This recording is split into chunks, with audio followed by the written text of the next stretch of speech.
Have you ever seen a photo that smells like old money and cold revenge? In 2023, a single image broke the internet. It wasn't a scandal tape or a crime scene. It was Sienna Cross standing on the steps of the Pierre Hotel in New York City. In the background, her boyfriend of 4 years, hedge fund golden boy Julian Banks, is red-faced screaming at a valet. But Sienna. She is looking directly into the paparazzi lens, fixing her diamond earring with a smile that is absolutely terrifying. The press called it the breakup of the year. Julian thought he destroyed her that night. He thought she was finished. But 3 weeks later, the flight logs of a Bombardier Global 7500 revealed the truth. Sienna wasn't crying. She was conquering Europe in a jet owned by a man who makes Julian's bank account look like pocket change. This is the story of the smile that cost $1 billion. The charity gala at the Pierre Hotel was the kind of event where the flower budget alone could feed a small country. It was the annual winter solstice fundraiser, the stomping ground of New York's financial elite. If you weren't wearing at least 5 figures on your wrist, you were invisible. Sienna Cross was never invisible, though she preferred to be. At 28, she was a brilliant, albeit underappreciated art restorer for the Guggenheim. She was the woman who kept the history alive while men like Julian Banks tried to buy it to hang in their boardrooms. Julian was 32, a partner at Aurora Capital, and the poster boy for new money arrogance. He was handsome in a sharp, predatory way, the kind of man who checked his reflection in shop windows and treated waiters like furniture. For 4 years, Sienna had been his anchor. She smoothed his edges, wrote his speeches, and picked out the gifts he sent to his mother. She was the class he couldn't buy. But that night, the air between them was toxic. Julian had been drinking scotch since 4 p.m.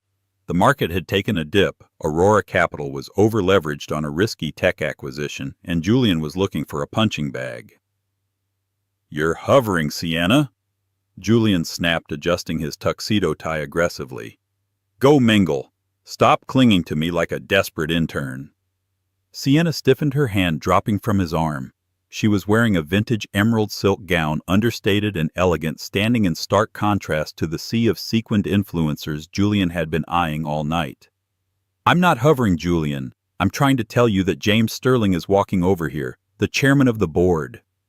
Julian's eyes widened. He plastered on a fake smile, pivoting to greet the older man, completely turning his back on Sienna. She watched him charm the chairman, realizing with a sudden icy clarity that she was nothing more than a prop to him, a statuette to hold when the lighting was right. The breaking point came an hour later. They were leaving. The valet line was chaotic. It was freezing, a bitter February wind whipping down Fifth Avenue. Julian was agitated. He had seen a competitor, Ethan Hunt, leaving with a younger, louder model, and his ego was bruised. "Where is the damn car?" Julian shouted, causing a few heads to turn. "Julian, lower your voice," Sienna whispered, clutching her clutch. "People are watching." "Let them watch." He spun on her, his eyes glassy and cruel. "Maybe if you looked a little more like the women in there and less like a librarian, I wouldn't be in such a rush to leave." The silence that followed was louder than the traffic. A group of photographers, sensing blood in the water, raised their cameras. "Excuse me," Sienna asked, her voice dangerously calm. "You heard me," Julian sneered, leaning in close, his breath smelling of expensive scotch and cheap malice. "I'm bored, Sienna. I've been bored for 2 years. You're dead weight. I need someone who shines. You just fade." He laughed, a cruel, dismissive sound. "Take an Uber home. I'm going to meet the boys at Zero Bond." He turned away, screaming at the valet again. This was the moment. The moment where a normal person cries. The moment where the victim screams back or begs. But Sienna Cross didn't cry. She took a deep breath of the freezing New York air. She looked at Julian's back, the man she had supported through his anxiety attacks, his failed mergers, his insecurities, and she felt a weight lift. It wasn't sadness. It was liberation. The flashbulbs popped. Pop, pop, pop. Sienna turned to the loudest photographer, a guy named Rick, who had been stalking the celebrity circuit for decades. She reached up, adjusted her diamond earring, and smiled. It wasn't a happy smile. It wasn't a sad smile. It was the smile of someone who knows a secret that could burn the city down. It was a smile of absolute terrifying release. "Get the shot, Rick," she said softly. She walked past Julian, past the valet, and stepped into a waiting yellow cab without looking back once. The next morning the photo was everywhere.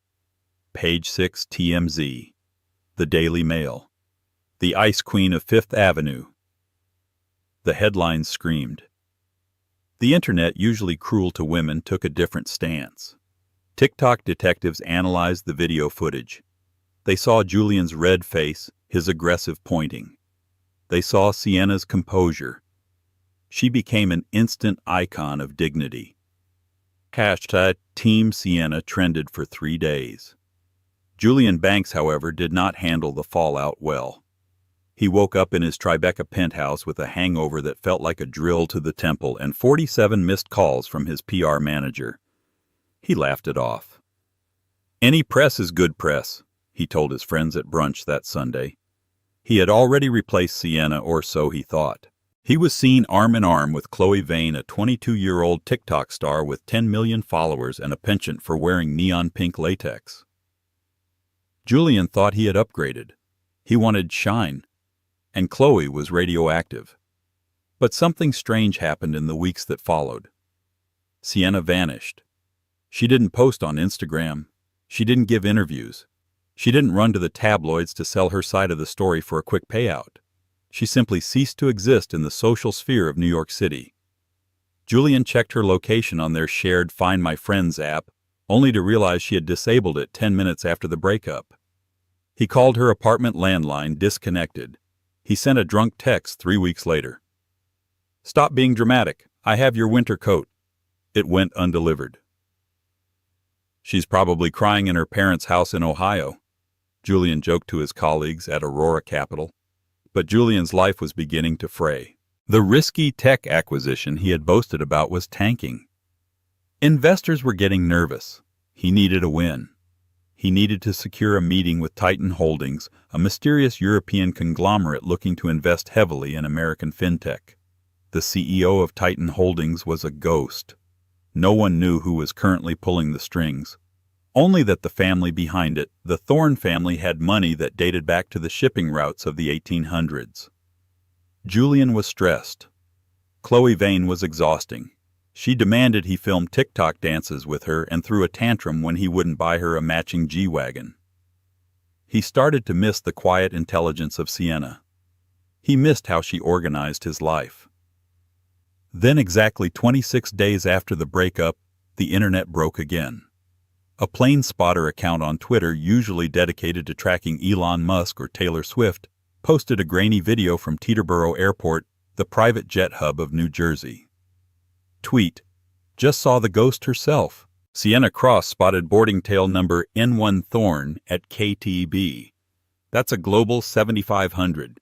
Anyone know who owns it?" The internet sleuths went to work.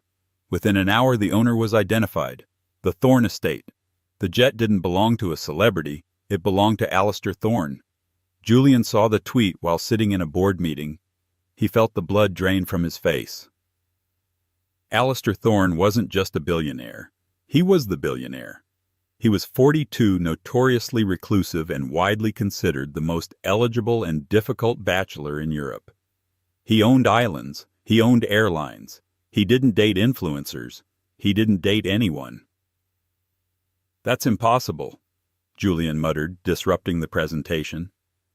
"She's an art restorer. She flies coach." But the photos kept coming. This wasn't just a blurry tarmac shot. The next day, a paparazzi agency in France released a set of high-definition photos that made Julian's stomach turn. Location: the French Riviera. The photos showed the deck of a super yacht, the Obsidian. It was a 300-foot black beast of a vessel, anchored off the coast of Cap d'Antibes, and there, lounging on a white daybed, wearing a wide-brimmed hat and reading a thick book, was Sienna.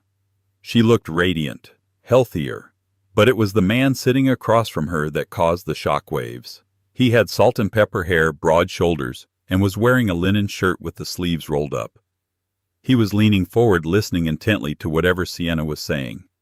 He wasn't looking at his phone. He wasn't looking at the scenery. He was looking at her. It was Alistair Thorne, and he was laughing. The caption on the Daily Mail read, "The Upgrade. Sienna Cross swaps the hedge fund for the empire. Spotted with elusive tycoon Alistair Thorne in the south of France." Julian threw his iPhone across the boardroom. It shattered against the glass wall. Chloe Vane texted him 5 minutes later. "Babe, why is everyone saying your ex is dating Batman?" Julian didn't reply. He was too busy trying to breathe. He had told her she was dead weight. He had told her she faded. And now she was the most talked about woman in the world, sitting on a yacht that cost more than Julian's entire firm. But Julian was arrogant. He convinced himself it was a fling. "She's a rebound," he told himself. "Thorne is just using her. She'll be back begging for me in a month." He was wrong. The tour of Europe was just beginning, and the revenge was about to get much, much more personal. While Julian Banks was busy gluing the pieces of his reputation back together in New York, the Obsidian had weighed anchor and moved south. The paparazzi, hungry for the sequel to the breakup of the year, chartered helicopters just to get a glimpse of the couple. They were spotted in Portofino, then Capri, then Ravello. But the narrative was shifting. At first, the tabloids painted Sienna as a lucky rebound. But as the weeks turned into a month, the photos told a different story. Sienna wasn't just an ornament on Alistair Thorne's arm. In a candid shot taken at a cafe in Positano, Sienna was seen with a pen in hand sketching on a napkin, while Alistair watched her with an expression the world had never seen on his face: total, unadulterated adoration. He wasn't checking his watch. He wasn't barking at assistants. He was captivated. Back in Manhattan, Julian's life was becoming a horror show. His upgrade, Chloe Vane, had become a liability. During a crucial dinner with prospective investors from Dubai, Chloe had live-streamed the appetizers, chewing with her mouth open while asking the investors if they knew any sheiks who wanted to buy her feet pics.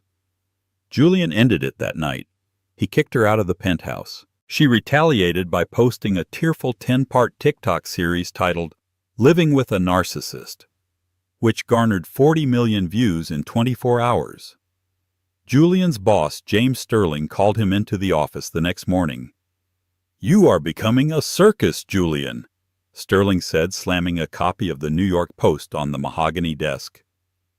The headline read, "Hedge Fund Heartbreak, Banks Dumped by Influencer, While Ex-Girlfriend Dines with European Royalty." "It's just noise, James." Julian lied, sweating through his shirt. "It'll blow over. The Titan Holdings deal is still my priority.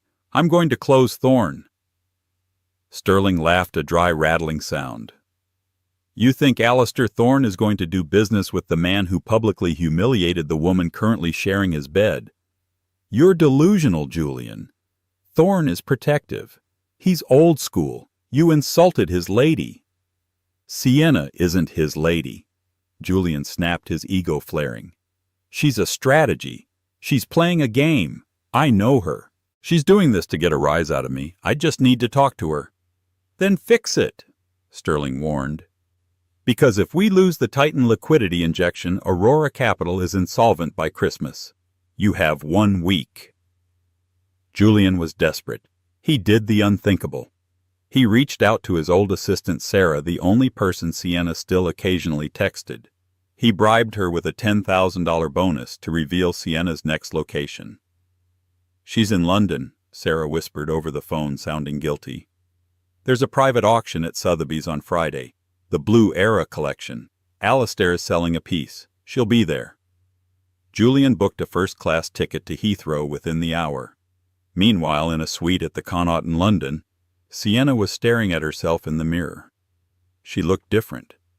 The stress lines that had defined her forehead for 4 years were gone. Her skin glowed. But it wasn't just the spa treatments or the Mediterranean sun. It was the absence of fear. Alistair walked in. He was wearing a tuxedo that fit him like a second skin. He held a velvet box. "You don't have to wear it." Alistair said, his voice a deep rumble that still sent shivers down her spine. "But I saw it in the vault, and it reminded me of your eyes the night we met. Not the sadness, the steel underneath." He opened the box. Inside sat the Star of Ceylon, a 40-carat unheated sapphire surrounded by diamonds. It was a museum piece. It was worth more than Julian's entire apartment complex. "Alistair," Sienna breathed, touching her throat.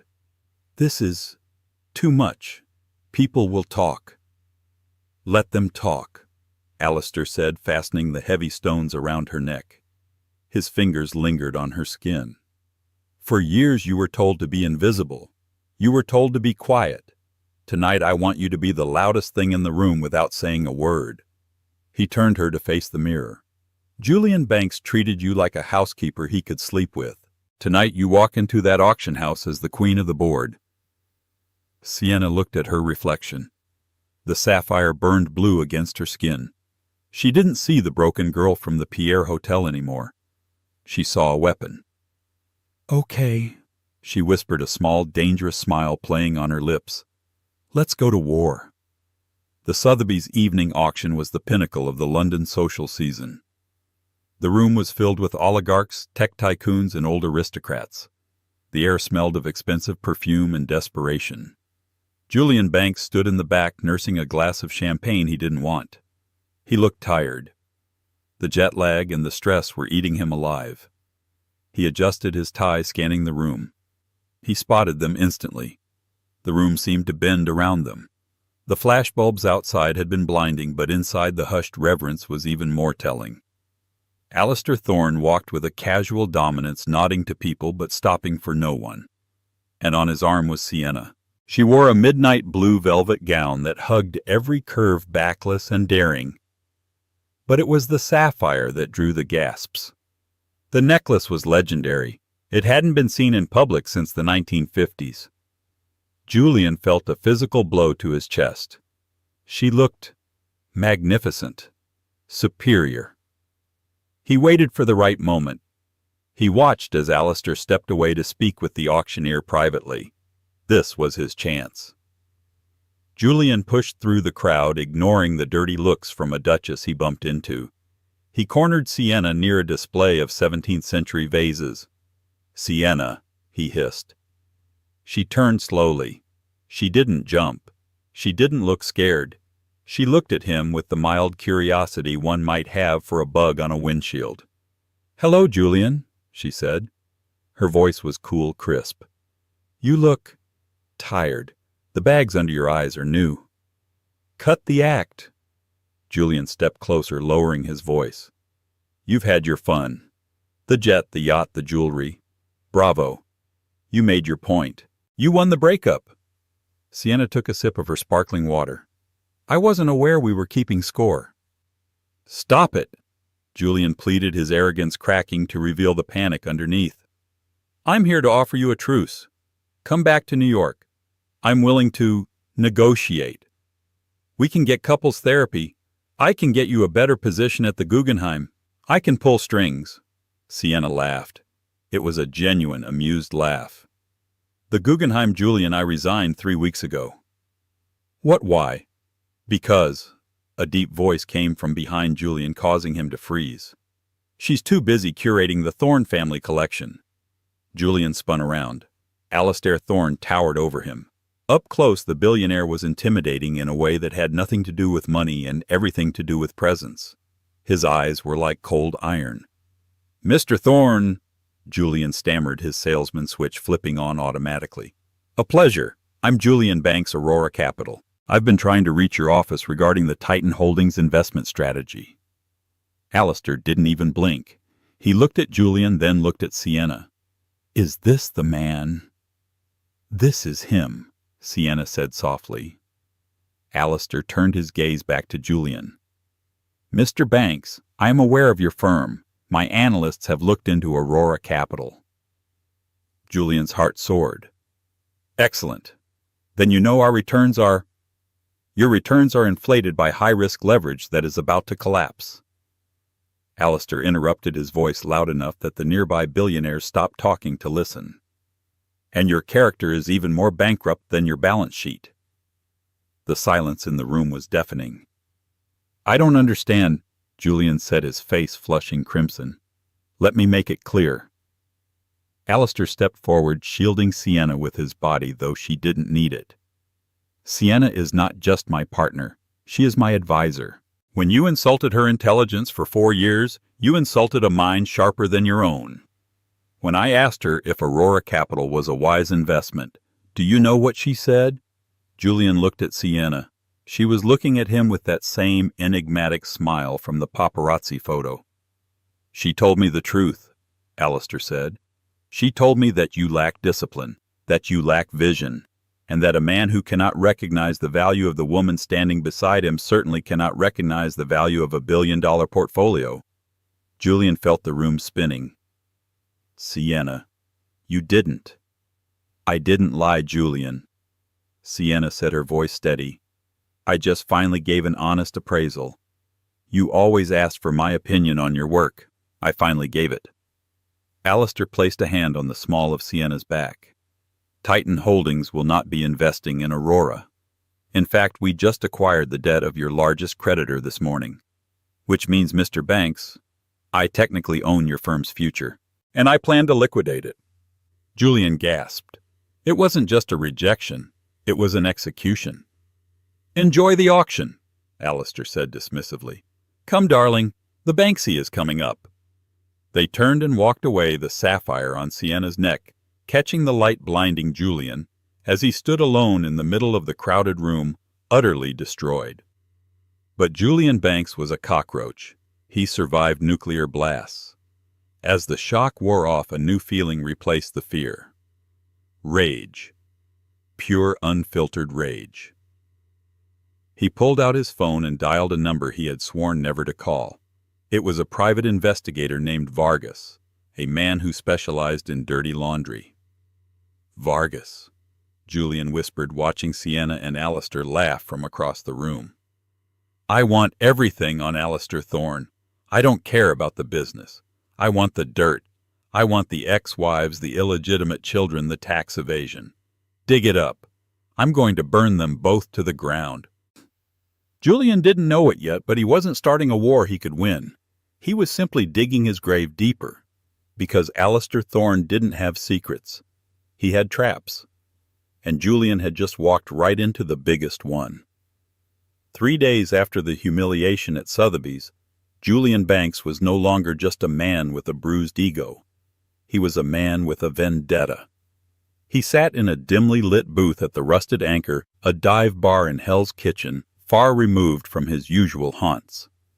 Across from him sat Vargas, a private investigator who looked like he had been slept in. Vargas slid a manila envelope across the sticky table. "You aren't going to believe this, Mr. Banks. I thought Thorne was clean, but everyone has a skeleton. His is just buried deeper." Julian tore open the envelope. Inside were grainy photographs dated 10 years prior. They showed Alistair Thorne arguing violently with a young, beautiful woman on a dock in Sicily. The next photo showed the woman crying. The final photo was a police report. "Her name was Elena Russo," Vargas grunted, taking a swig of beer. "Italian national, aspiring model. She was Thorne's fiancée back in 2013. One night they have a massive fight on the Obsidian. The next morning she's gone, vanished. Thorne told the police she ran away. The case went cold, but the family always claimed he did something to her. Thorne paid millions in settlements to keep it quiet." Julian felt a rush of dopamine. This was it. This was the kill shot. "Is she dead?" Julian asked, his eyes gleaming. "No body was ever found." Vargas shrugged.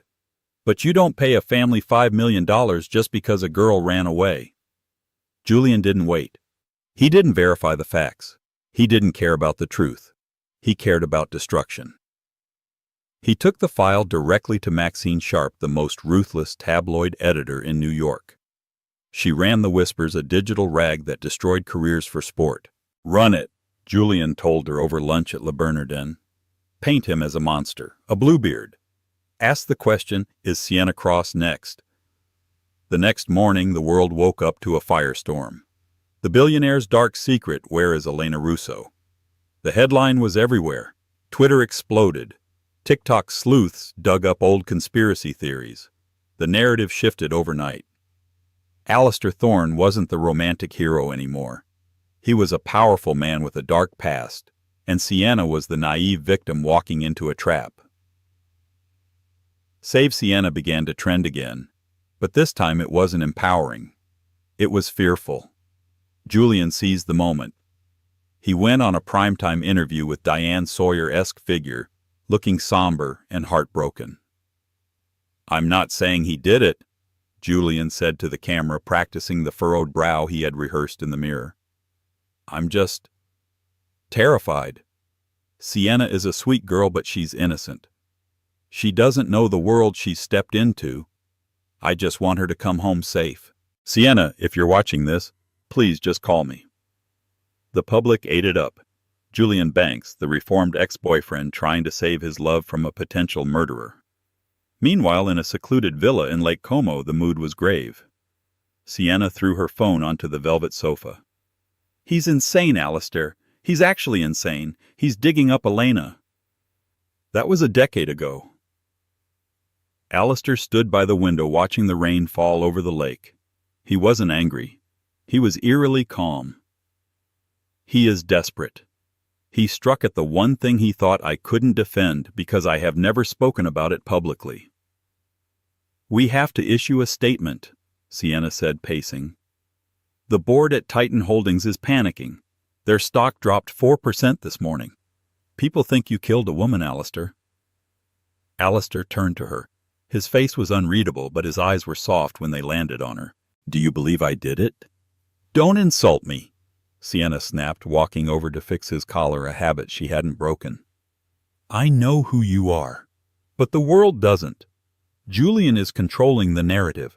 We need to stop him." "No," Alistair said, taking her hand. "We don't stop him. We let him overextend. Napoleon said never interrupt your enemy when he is making a mistake. Julian just bet his entire existence on a lie. We are going to let him think he's winning until the very last second." "And then?" Sienna asked. Alistair smiled, but it was a wolf's smile. "And then we invite him to the slaughter." 2 days later, a press release was issued from Titan Holdings. Mr. Alistair Thorne and Ms. Sienna Cross invite the press and Mr. Julian Banks to the annual Titan Charity Gala at the Metropolitan Museum of Art in New York City. A formal statement regarding the Elena Russo allegations will be made. Julian read the invitation and laughed until he choked. "He's surrendering," Julian told his reflection. "He's going to try to pay me off or settle. I've won." He had no idea that he wasn't the hunter. He was the bait. The Metropolitan Museum of Art was closed to the public, transformed into a fortress of wealth. The Temple of Dender was lit in soft ambers and golds. The press pit was overflowing. Every major network was there expecting a resignation or a confession. Julian Banks arrived like a conquering king. He wore a velvet tuxedo flanked by security he didn't need but hired for effect. He walked the red carpet, ignoring questions, smirking at the cameras. He spotted his former boss, James Sterling, by the bar. "You've got guts showing up here, Julian," Sterling said, refusing to shake Julian's hand. "You dragged the Thorne name through the mud. If this goes south, you're finished in this town." "It's already over, James," Julian scoffed, grabbing a martini. "Thorne is terrified. Look at the setup. He's going to announce he's stepping down, and I'll be the guy who took down a giant." The lights dimmed. A hush fell over the massive hall. Sienna and Alistair emerged from the wings. They didn't look like people in the middle of a scandal. They looked like royalty. Sienna wore a dress of silver chainmail that looked like armor. Alistair was stoic. They stepped up to the podium. Alistair adjusted the microphone. "Thank you all for coming," Alistair began, his voice echoing through the temple. "For the past week, a story has been circulating regarding my past. A story peddled by a man who claims to care about the safety of Ms. Cross." Alistair's eyes locked onto Julian in the front row. Julian raised his glass in a mock toast. Mr. Banks claims I harmed Elena Russo 10 years ago, Alistair continued. He claims I paid her family to stay silent. He claims she vanished. Alistair paused. The silence was heavy. The truth is, Alistair said, Elena did vanish from the public eye. Because she had to. Alistair gestured to the side of the stage. Please welcome the chairwoman of the Russo Foundation for Human Trafficking Survivors, my sister-in-law, Elena Russo. The crowd gasped. A collective intake of breath sucked the air out of the room. From the shadows, a woman walked out. She was older than the photos, walking with a cane, but it was undeniably her. She looked strong, defiant. Julian dropped his glass. It shattered on the stone floor, the sound ringing out like a gunshot. Elena took the microphone. 10 years ago, she said, her voice thick with an Italian accent, I was targeted by a crime syndicate in Naples because my father refused to pay protection money. They tried to kidnap me. Alistair Thorne didn't hurt me. He used his private security to extract me from Italy. He hid me. He moved my family.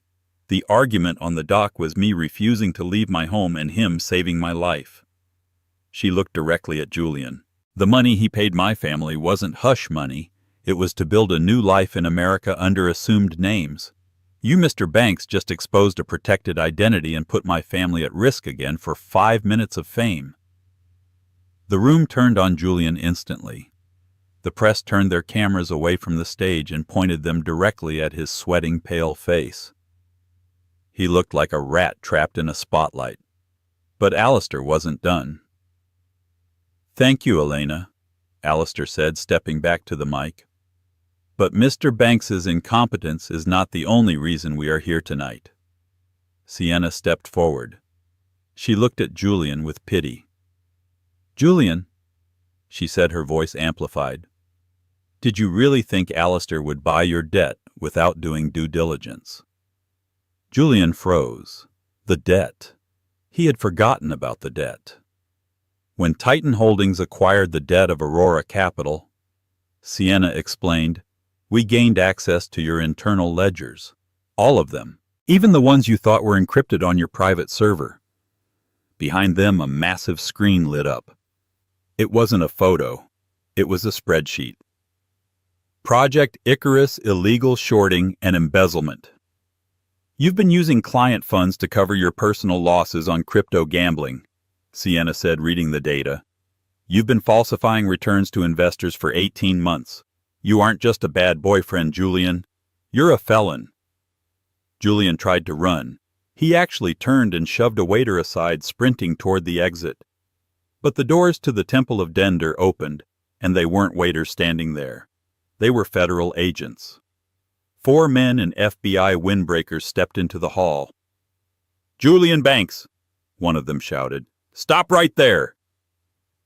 The cameras flashed wildly, a strobe light of Julian's destruction. The man who wanted the spotlight finally had it. He was tackled to the ground in his velvet tuxedo, screaming that it was a setup, that he was framed. On the stage, Alistair didn't even watch. He turned to Sienna. You were right, he murmured. The silver dress was a better choice. Sienna watched as her ex-boyfriend was handcuffed and dragged out of the gala he had crashed. She remembered the night at the Pierre, how he had left her on the curb. She reached up, touched the sapphire at her throat, and looked at the camera one last time. She didn't smile. She didn't need to. The look in her eyes said everything. Checkmate. The fall of Julian Banks was not the swift, merciful execution of a guillotine. It was a slow, suffocating public drowning. The trial of the United States versus Julian Banks began 6 months after the chaos at the Metropolitan Museum of Art. It was held in the Southern District of New York, the same federal court that had swallowed titans of industry before him. But unlike the titans, Julian faced the jury alone. The courtroom was a study in gray. The marble floors, the overcast light filtering through the high windows, and the cheap, ill-fitting suit Julian wore provided by his public defender after his assets were frozen, all blended into a monochromatic nightmare. He sat at the defense table, his once thick hair thinning from stress, his skin pasty from months of house arrest in a studio apartment in Queens that his parents had rented for him. The prosecutor, a sharp-tongued woman named Elena Vance, didn't need to rely on theatrics. She had the Project Icarus files. Day 3 of the trial was the most humiliating. Chloe Vane Julian's brief influencer fling took the stand. Dressed in a somber black dress that she had undoubtedly linked on her Amazon storefront, that morning she destroyed what little credibility Julian had left. He didn't just ask to borrow money, Chloe testified, wiping away a tear that might have been real. He tried to get me to sign over the rights to my LLC. He told me that love is a merger. He said that if I didn't help him cover the margin calls, I was just as useless as his ex. The jury, a mix of 12 ordinary New Yorkers who likely struggled to pay rent, looked at Julian with unmasked disgust. He wasn't a tragic figure. He was a parasite. But the nail in the coffin came from the forensic accountant. He projected a single email onto the courtroom screens. It was dated 2 days before the breakup at the Pierre. To VK Offshore Accounts. From J. Banks, subject liquidity. Move the client funds from the pension accounts. I need to cover the crypto losses before the quarterly audit. If Sterling finds out, I'll just blame the algorithm, or I'll pin it on Sienna's bad advice if I have to. A collective gasp rippled through the gallery. Julian didn't look up. He stared at his hands, realizing that his arrogance had left a digital footprint that no amount of charm could erase. He hadn't just embezzled. He had planned to frame Sienna long before he discarded her. The verdict took less than 4 hours. Guilty on all 14 counts. When the judge sentenced him to 12 years in a federal correctional facility, Julian didn't scream. He didn't cry. He simply slumped. The golden boy of Wall Street, who once screamed at valets for taking too long with his Porsche, was handcuffed by a bailiff who didn't even know his name. As he was led out of the side door, he looked back at the gallery one last time, desperate for a familiar face. A friend, a colleague, even an enemy. But the benches were empty.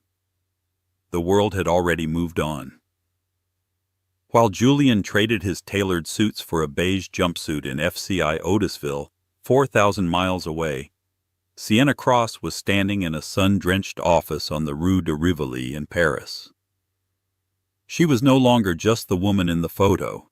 She was the founder and director of the Cross Restoration Institute, an organization funded by the Thorne estate, but run entirely by her iron will. The office hummed with quiet efficiency.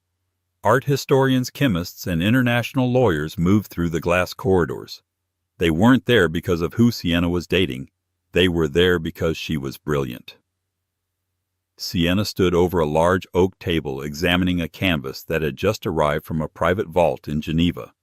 It was a 17th-century Dutch landscape stolen during World War II and missing for 80 years. "The provenance is tricky, Sienna," said Henri, her head of legal, a cynical Frenchman who was rarely impressed. "The collector claims his grandfather bought it fairly in 1946. He's threatening to sue if we publish the recovery." Sienna didn't look up from the microscope she was adjusting. "Let him sue, Henri. I found the original bill of sale in the archives in Amsterdam last week. The painting was looted. His grandfather bought it from a fence." She stood up, smoothing the lapel of her cream-colored blazer. "Draft the press release. And tell the collector that if he wants a fight, Titan Holdings has a legal team that specializes in protracted attrition. Ask him if he wants to spend his inheritance on lawyers, or if he wants a tax write-off for a generous donation to the museum." Henri smiled, a rare expression.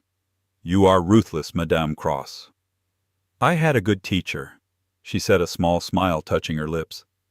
"And I learned exactly what happens when you let men take what isn't theirs." Later that evening, Sienna left the Institute. A black sedan was waiting. The driver opened the door, but she paused, looking out at the Tuileries garden across the street.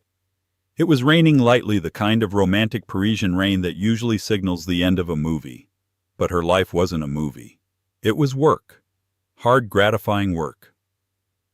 She slid into the car. Alistair Thorne was in the back seat reading a dossier on renewable energy grids in the Balkans. He closed the file immediately, his attention shifting entirely to her.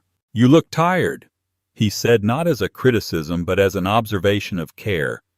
"The Dutch landscape is secured," she said, leaning her head back against the leather seat. "We got it." Alistair reached over and took her hand.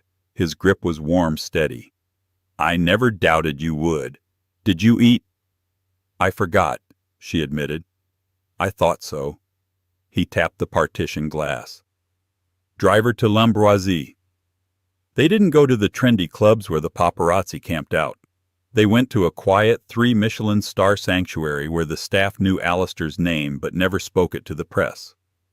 Over dinner, the subject of Julian finally came up. It had been a taboo topic for months, not because it hurt, but because it was irrelevant. But today the news of his transfer to a maximum security wing had broken. "He requested a visitation," Alistair said, cutting his steak with surgical precision. "From you." Sienna paused, her glass of Bordeaux halfway to her lips. She set it down slowly. "Did he—" "The lawyers intercepted it?" Alistair continued, watching her closely. "He claims he wants to apologize. He claims he's found God or clarity or whatever men like him find when they run out of options." Sienna looked out the window at the Seine River glittering in the dark. She thought about the night at the Pierre, the cold wind, the way Julian had looked at her with total contempt, as if she were a stain on his jacket. She thought about the years she spent shrinking herself so he could feel big. "No," she said softly. "No?" Alistair asked. "I don't need his apology," Sienna said, turning back to Alistair. Her eyes were clear, devoid of anger. "And I don't need to see him. Visiting him would validate him. It would make him the protagonist of the story again. He's not the protagonist, Alistair. He's a footnote. Footnotes don't get visitations." Alistair smiled, and it was a smile of pure, unadulterated respect. "A footnote," he repeated. "I like that." Winter came to Europe, wrapping the continent in a blanket of white. For the holidays, Alistair insisted on escaping the damp chill of Paris. They took the Global 7500 to a private airstrip in Switzerland, then a helicopter to a chalet in Gstaad that sat so high up the mountain it felt like it was built on a cloud. It was just the two of them. No staff, no security detail inside the house. Just a crackling fire, shelves of books, and the silence of the Alps. On Christmas Eve, the snow was falling in thick, heavy sheets. Sienna was sitting on the rug by the fireplace, wearing one of Alistair's cashmere sweaters that swallowed her frame, reading a biography of Catherine the Great. Alistair came in from the terrace, brushing snow off his shoulders. He carried the scent of pine and cold air. He poured 2 glasses of vintage cognac and sat down next to her on the floor, ignoring the expensive leather armchairs. "I've been thinking." Alistair started swirling the amber liquid in his glass. "That's usually dangerous." Sienna teased, not looking up from her book. "I've been thinking about the concept of value," he said, his voice serious enough that Sienna finally closed the book. "In my world, value is calculated. Assets, liabilities, depreciation. It's cold. It's mathematical." He looked at the fire. "When I met you, you were being treated like a liability. Julian saw you as a cost center, something that required maintenance but offered no return." Sienna winced slightly. "You don't have to remind me." "I do," Alistair corrected gently, "because he was the worst investor I have ever seen.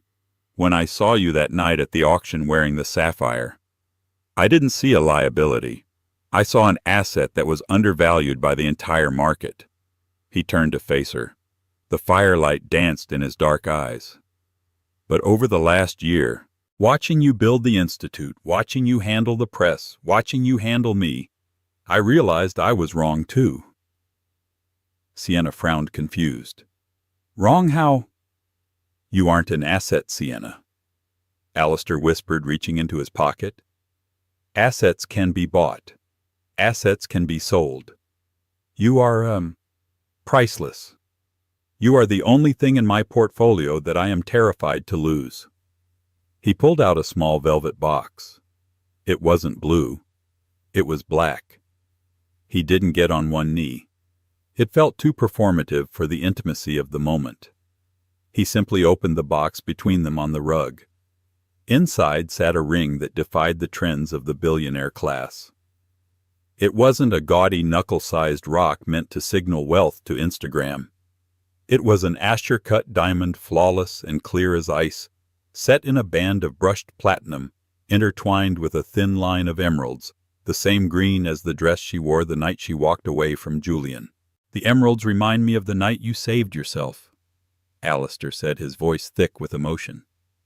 "And the diamond is for the future we build on top of that. Sienna Cross, will you endure the quiet with me?" Sienna looked at the ring, then at Alistair. She realized that for the first time in her life, she wasn't being asked to support someone else's dream. She was being asked to share a life. Tears hot and fast pricked her eyes. "I thought you were going to say something about a merger?" She laughed through a sob. "I considered it." Alistair grinned, the tension breaking. "But my lawyers advised against it." "Yes," Sienna whispered, leaning forward to kiss him. "Yes to the quiet. Yes to the noise. Yes to all of it." The last smile. 3 years later. The scandal had faded into the archives of the internet. Julian Banks was a cautionary tale told to junior analysts, but Sienna Cross was a fixture. It was a Tuesday in May when she stepped out of a town car in front of the Guggenheim in New York, her old workplace. She wasn't there as an employee this time. She was there as a benefactor. The Thorn Cross wing was opening a dedicated space for restored works recovered from conflict zones. The paparazzi were there, of course. They always were. But the frenzy was different now. It was respectful. Sienna stepped onto the sidewalk. She wore a white structured suit that looked like it was carved from marble. She looked different. Older, yes, but sharper. The softness of her youth had calcified into a beautiful, unbreakable poise. She wasn't alone. Holding her left hand was Alistair, looking at her with that same adoration he had on the yacht, and holding her right hand was a toddler, a little boy with Alistair's dark eyes and Sienna's determined chin. "Sienna, Sienna over here," a photographer shouted. "One look. Is it true you're visiting Julian?" The question hung in the air, rude and intrusive. The crowd quieted, waiting for a reaction. Waiting for the mask to slip. Sienna stopped. She looked at the photographer. She didn't scowl. She didn't cover her face. She remembered the girl on the steps of the pier, shivering in the cold, thinking her life was over. She remembered the jet, the sapphire, the trial, the quiet nights in the Alps. She squeezed Alistair's hand. She squeezed her son's hand. Then she looked directly into the lens of the camera. She smiled. It wasn't the terrified smile of a victim. It wasn't the vengeful smile of a woman scorned. It was the serene, untouchable smile of a woman who had won the only game that mattered. She was happy. She turned and walked up the steps, the doors of the museum opening wide to welcome her home. And that is the story of how Sienna Cross turned a public execution into a coronation. It's easy to look at the jet and the billions and think that was the victory. But the money was just the accessory. The real victory was her refusal to let a narcissist dictate her worth. Julian Banks sits in a cell today because he thought he was the main character of the universe. He forgot that you can't build a kingdom by stepping on the people who hold up the foundation. Sienna didn't just survive the breakup. She outgrew the entire world that created it. This story reminds us of one undeniable truth. The best revenge isn't making the other person suffer. The best revenge is becoming so successful, so happy, and so whole that their existence no longer matters to you. So I want to hear from you. Do you think Sienna should have visited Julian in prison to get closure? Or was her silence the ultimate power move? Drop a comment below with your thoughts. I'll be pinning the best debate. If you love this deep dive into the breakup of the century, please hit that like button. It helps the algorithm find more stories like this. Subscribe and turn on the bell notification so you don't miss next week's video, where we uncover the secrets of the Silicon Valley divorce that cost $40 billion.